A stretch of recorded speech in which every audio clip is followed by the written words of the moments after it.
After seeing his classmate get seriously injured, a young boy decided to work at night and save money for his classmate's surgery.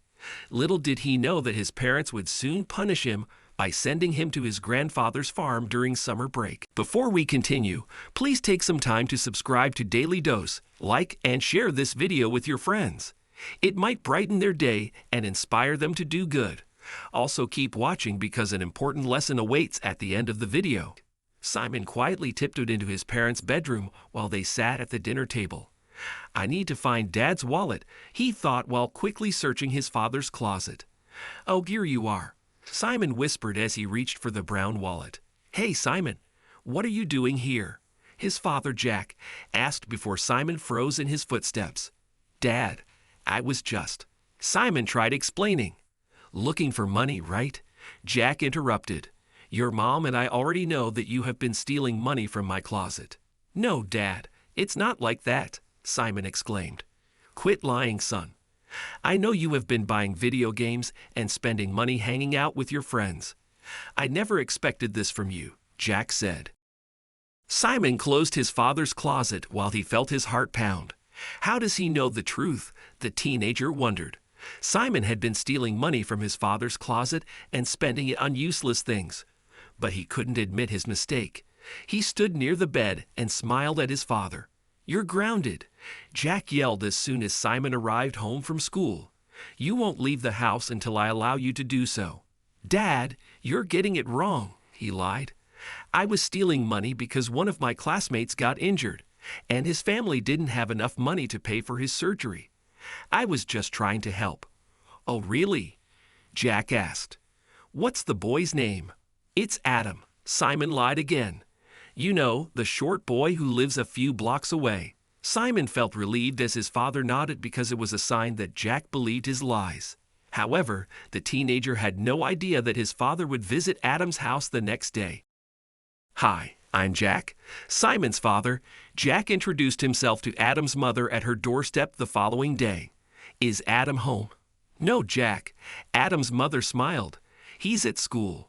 Why would he be at home?" Jack's forehead creased. "Simon told me Adam needed surgery after an injury. I thought he must be at home." "What surgery?" "My son's absolutely fine," Adam's mother replied. "Oh, okay. I must have misheard. Sorry about that. Have a nice day," Jack said before walking back home. He was fuming with anger after realizing his son had lied to him last night. "You're grounded," Jack yelled as soon as Simon arrived home from school. "You won't leave the house until I allow you to do so."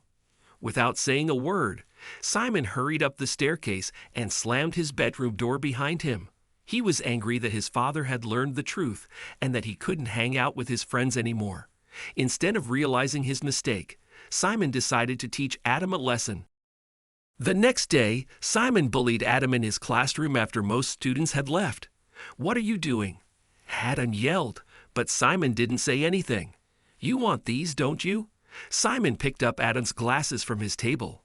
"Go get them," Simon said, and threw the glasses over a high windowsill that most students couldn't reach. "How will you get up there, Shorty?" Simon teased Adam, who struggled to reach the windowsill by climbing onto a table. Suddenly, Adam lost his balance and landed on the floor. Soon, an ambulance arrived and took Adam to the hospital, while Simon stared at his classmate in horror. A few days later, after Simon's house arrest was lifted, he came home one morning after spending the entire night outside. As he took off his shoes and hung his coat, his father asked, "Where have you been?" Simon felt his cheeks heat up. Although he wasn't grounded anymore, his parents had told him that he wasn't allowed to stay out all night or attend parties. But this time, there was a solid reason behind his absence. "Dad, I work at a grocery store," Simon said. "I wanted to tell you about my new part-time job." "What rubbish," Jack yelled. "I know you just came back from a party." "No, Dad." Simon looked into his father's eyes. "I was at work. I started working because I wanted to save money for Adam. He got injured in the classroom because of me 2 weeks ago, so I just want to make it up to him." Jack laughed after listening to his son's explanation because he thought Simon was lying again. "Do you think I'm going to believe your story again?" "Never," Jack said. "Believe me, Dad. You can call Adam's mother to check if I am lying," Simon replied before he narrated what happened at school the other day. A few hours later, Jack called Adam's mother and learned that her son did fall at school, but she said it wasn't Simon's fault. Instead, she told Jack that her son had slipped and landed on the floor. After hanging up, Jack called Simon into his room. "Yes, Dad," Simon said. "You lied to me again, Simon, but this time I won't ground you," Jack said sternly. "Go pack your bags because I'm dropping you at your grandfather's farm. You will live there without your phone, video games, and laptop." "But Dad," Simon said. "I don't want to hear anything, Simon. Pack your bags." "Now," Jack yelled. Feeling sad, Simon returned to his room and began dumping his clothes into a bag. Although he felt sad knowing his father didn't believe him, he felt relieved that Adam didn't tell his mother what happened at school that day. He knew his father would have lost his temper if he learned he had thrown Adam's glasses over the windowsill. For the next few days, Simon worked hard at his grandfather's farm and helped him do all the chores. Since Jack had told Simon's grandfather why he was dropping him at the farm, the elderly man ensured he was always strict with the teenager. However, he was surprised to see how hard Simon was working. "I feel so good to see you work so hard like this, Simon," Simon's grandfather, Richard, said. "Finally, there's something else you found interesting beside video games." Simon smiled at Richard, thanked him for praising his efforts, and then told him what had happened to Adam, and that he was working at a grocery store to help Adam's family pay for the surgery. "Oh dear," Richard said. "That's so sad. But don't worry, I will help you."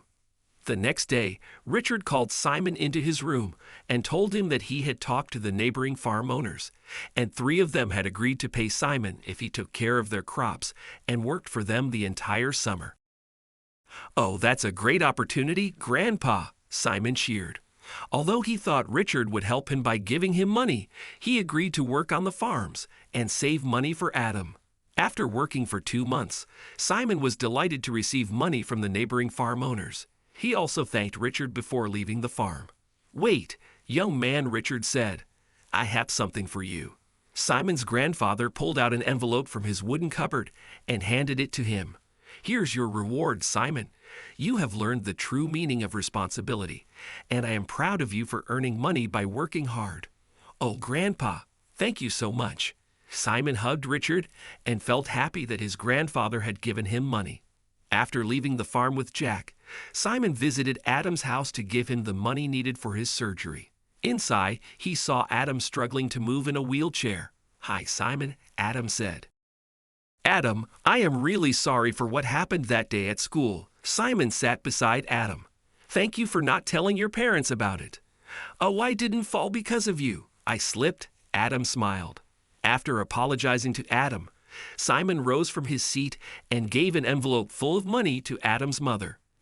"I saved this money for Adam's surgery. I am sure this will be enough to cover the costs," Simon said. "But why?" Adam's mother asked. "As my father said before, Adam got injured because of me that day. And since then, I have been feeling so guilty. This is just a way to lessen my guilt. Please accept it," Simon said while trying to hold his tears back. Soon, Adam underwent surgery and was on the road to recovery.